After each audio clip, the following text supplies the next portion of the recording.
The second level of ignorance is contrary knowledge.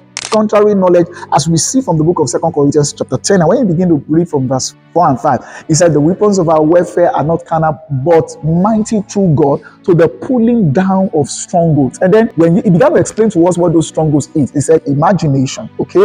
And then he said every high knowledge that raises itself above the knowledge of Christ. It is that high knowledge that I'm calling contrary knowledge. Why is it contrary knowledge? Because they always choose to negate the word of God. God gave an instruction to Adam after his creation that he should always dress and keep the garden, isn't it? And then after that, he gave him also another instruction that, listen, of all the trees in this garden, you are free to eat. He said, but the one that is in the center, and then he mentioned it. He said, the name of this tree is called the tree of the knowledge of good and evil. He said, you're not supposed to eat of this tree. He said, because the day you do eat of this tree, what will happen? He said, you will die. That was God's commandment to Adam, yes or no? And of course, Adam has the responsibility to transfer that knowledge to his wife. Now, what did Satan did when he was going to tempt Eve?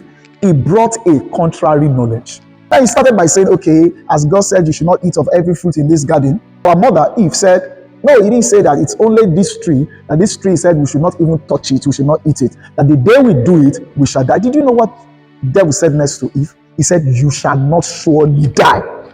Providing, he said, you shall not surely die. He said, because God knows that immediately you do that, you will be as wise as God, or you will become like God. Do you see now?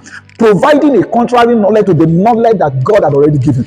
Do you know how many of us have contrary knowledges? Many of us continue to expose ourselves to this contrary knowledge, so that at the point where we are supposed to release our faith, it's now difficult. That kind of unbelief now begins to counteract our faith, because every time we're supposed to release our faith, those contrary knowledge rises up in our soul.